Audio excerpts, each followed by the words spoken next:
Okay. Hello, everybody. We're here to present our policy design plan in relation to community safety and alcohol-related harm.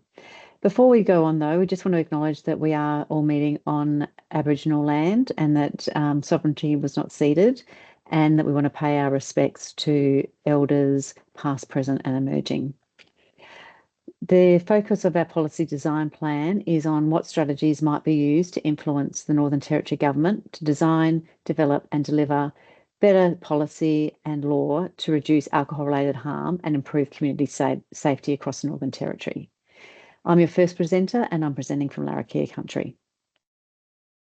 So the policy problem that we identified is that excessive alcohol consumption in the Northern Territory causes significant harm to individuals and the wider community. In the Northern Territory, we believe that alcohol is a primary factor causing disruption to safety in NT communities and affecting justice system responses. Northern Territorians consume more alcohol per capita than any other state or territory in Australia, and the long-term consumption of excessive alcohol consumption is associated with a wide variety of adverse health and social consequences. It's not just an Aboriginal problem, as we can see from our graph here, although Aboriginal Territorians are up to 10 times more likely to die from alcohol-attributed causes than the rest of Australia, and non-Indigenous and Territorians, the death rate is about 2 times the national average. The risky use of alcohol has found to be strongly associated with adverse outcomes, including criminal offending, as well as issues around disease, injury, road accidents, mental health, family and domestic violence. One of the impacts on that alcohol has on community safety is in relation to alcohol-related assaults, and this graph just breaks it down by geographical area. There is studies that show that remote and very remote areas are where people are most likely to drink at risky levels, and this is somewhat validated by this graph. We have the Darwin data here in blue and the Alice Springs in red, and despite Darwin having more than 5 times the population of Alice Springs, the number of alcohol-related assaults in Alice Springs is sometimes higher, but at least comparable to Darwin. Alcohol was a factor in 78% of the violent offences that involved Aboriginal and Torres Strait Islander persons in Alice Springs Supreme Court in 2010.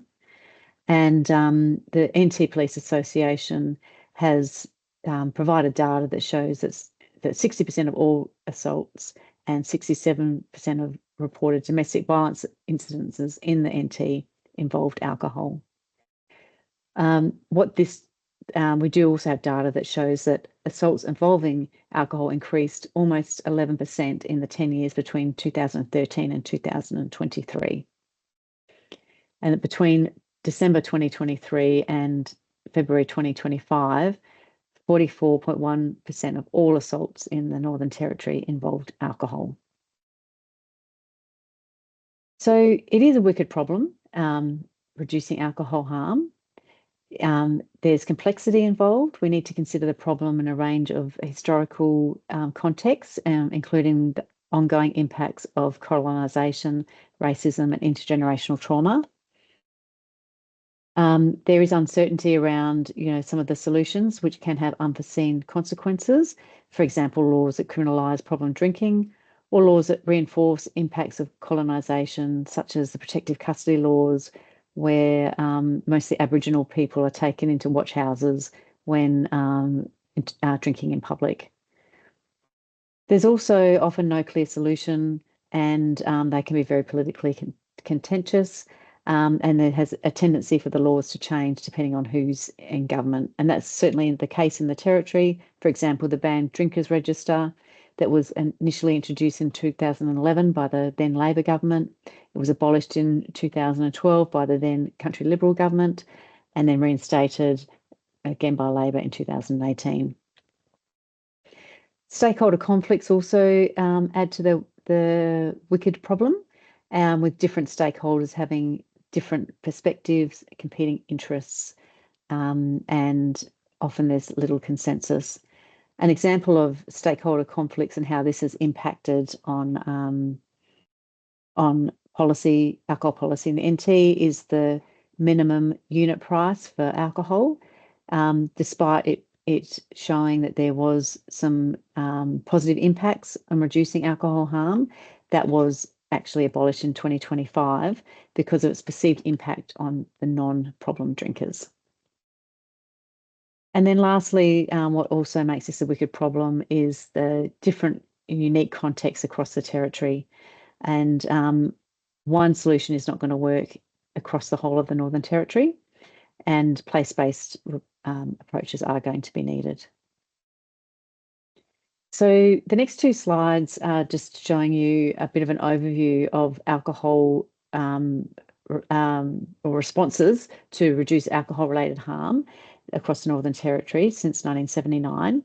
And what it does show is that there's been a range of policy responses over the decades that have included a range of elements from criminalisation to rehabilitation. The wicked problem has been attempted to be addressed with some communities having place-based restrictions in response to place-based concerns. And you can see this in this table on the right here with the colour coding. You can see that there's been some policy and legislative measures that are specific just to remote areas such as Elliott, Tennant Creek, Alice Springs and Katherine. The latest change to policy that was implemented in 2023 was the community alcohol plans, and that was actually in response to the end of the Stronger Futures legislation, the Commonwealth legislation, which finished up in 2022. What we saw as a consequence of that, because there was nothing in place to replace it until 7 months later, it did actually impact alcohol-related harm in remote communities quite significantly until these community alcohol plans were initiated with an opt-out model, which meant that all NT communities that were previously subject to the Commonwealth's Stronger Futures legislation remained dry until they chose to opt out. I'm now going to hand over to my colleague, Francine. Thanks, Donna. So essentially we are looking at, as we say, a wicked problem that that lends itself towards the ACF framework. And currently we can see that with these various actors and at times opposing interests, within the current situation, it is very hot, it is very political, and there's a lot of media involved. So that creates a difficult environment to try and consider what elements can be used. It also creates opportunity. As we say, within the Advocacy Coalition framework, there is opportunity there to have a very meaningful and respectful engagement with the various interests that are involved. And Josh and the other colleagues will talk more on that. Interesting also to look at some recent study that is looking globally at the kind of factors that are involved in policy decisions and policy making, and an environment that's increasingly volatile, uncertain, and complex and ambiguous. And I think we're seeing elements of it within the responses to this issue around community safety and alcohol. So looking at some of the options that were given within our proposal, we were asked to consider a range of policy elements. I've highlighted in the red the ones that are probably a bit too hot for us to consider at the moment. We're going to give a bit more of a considered approach. The issue around evidence, sorry, I'll just go back. The issue around the evidence-based or evidence-informed policy making, we've decided that's a bit like a creek that's running all the way through what we will be developing, and is critical to all elements or all parts of that policy creation. The two key ones that I kind of looked at were policy transfer. And again, when we were considering that VOLTA, that new environment that we're living in globally, we can see elements of policy transfer, almost like an osmosis happening in some of the discussions that we are having politically around what is going on around community safety. So when we are looking at policy transfer, we have good examples that we can learn from. We have local examples. So we have ones that we can look retrospectively at what has occurred in management of alcohol and its impact on remote communities and on the broader regional towns, and how it also was dealt with legislatively. We can also look abroad. So there's been quite a lot of work that's done in comparing Canada and New Zealand, and within that alcohol space, as well as Australia. So with policy transfer, there is opportunity there. But again, we've got to be careful. It's not a matter of just borrowing. As AusAid has very much, the work that they've done is that it has to be very much built on local experience and example. So as I've said, the evidence-based is going to be all the way through. I just like the quote from Laura Keynes about, not everybody actually likes the fact that to be informed. It has its own risks. The key one for us, I believe, in our approach is the behavioural insights.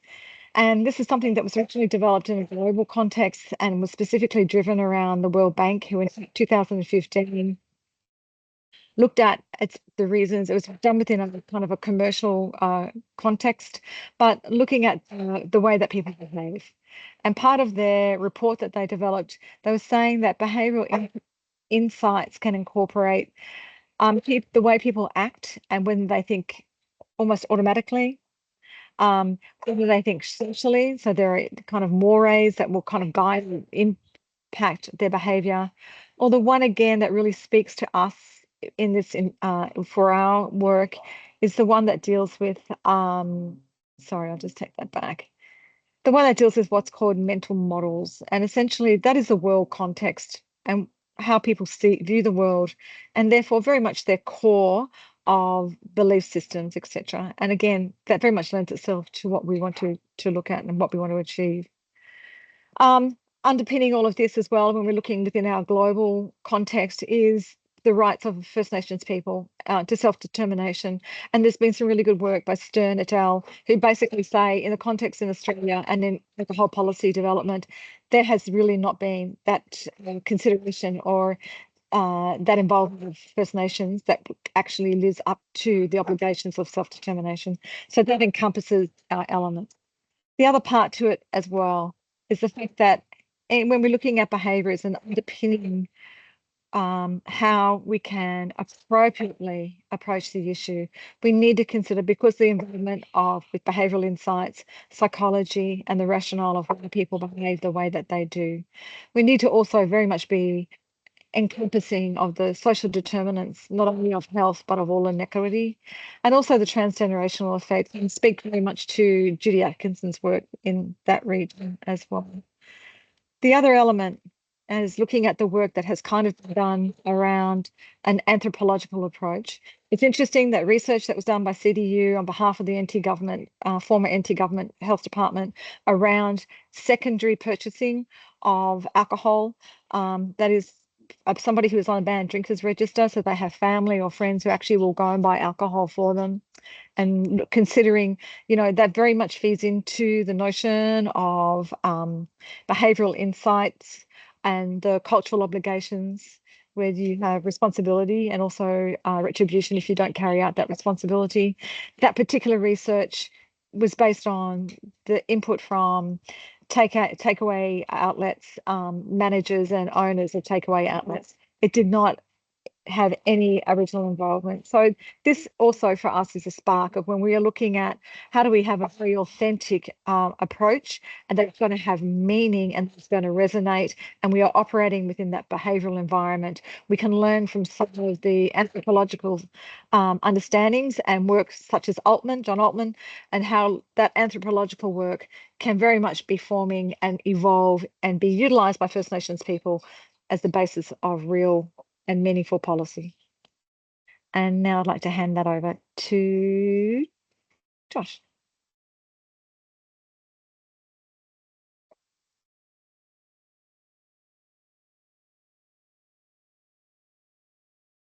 Oh, you're on mute, Josh. Thanks, Francine. So We apply the Advocacy Coalition Framework approach to engagement by understanding the mechanisms which drive context, individual and collective decision-making, and how coalitions form to influence policy. Under the coalition approach, policy change comes from learning within and between coalitions. We use engagement to facilitate that learning, legitimise our narrative, and transfer knowledge. Under the Advocacy Coalition Framework, belief systems have 3 levels: deep core beliefs, policy core beliefs, and secondary beliefs. To engage stakeholders in the engagement design phase, we begin by mapping the policy subsystem and identifying existing advocacy coalition based on shared belief systems. We focus on engaging stakeholders around their policy core beliefs to identify potential areas of alignment and encourage policy-oriented learning. We involve dominant coalitions shaping current policy and minority coalitions pushing for change.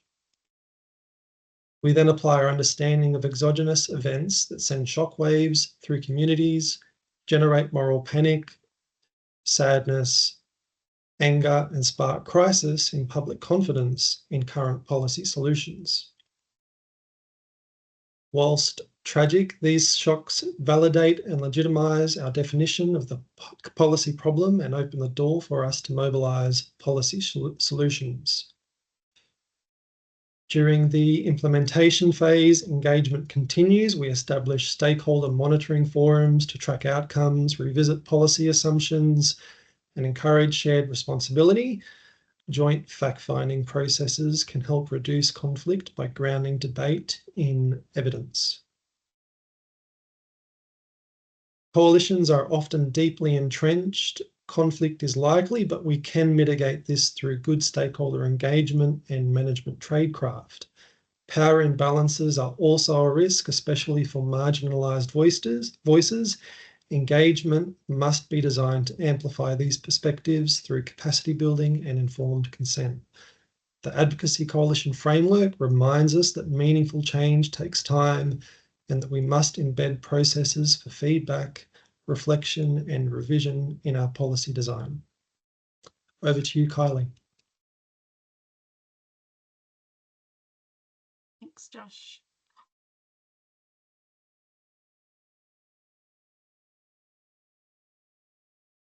I'm going to talk about the role that evidence plays in the policy cycle, because it flows through from identifying, understanding and scoping the issue right through to supporting further analysis and evaluation.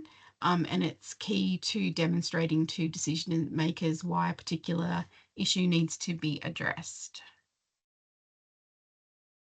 So some of the sources that we've used to understand our problem is government, and then there's also external research, independent and international, which is important for policy transfer. But the bit I really want to highlight, which is unique, I think, to the NIAA, is our place-based knowledge and the networks and relationships that our regional colleagues have on the ground in the context of the historical impacts of previous legislation and lived experience, which I think is very evident in what you hear from my regional colleagues today. So some of the limitations that uses population data generally for that prevalence measurement, which can be skewed as it's based on a projection.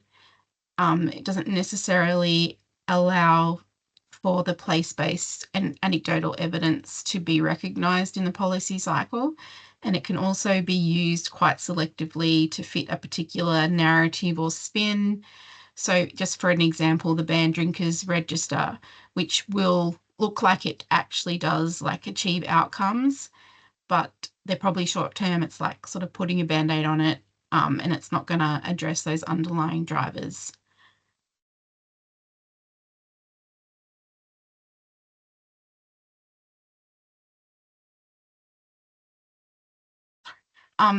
So implementation, the Advocacy Coalition policy approach, as Josh said, supports that longer term view. And the National Agreement on Closing the Gap is a really good example of that coalition. And I won't go into too much detail on that. I think Josh covered that in how you would engage within that framework.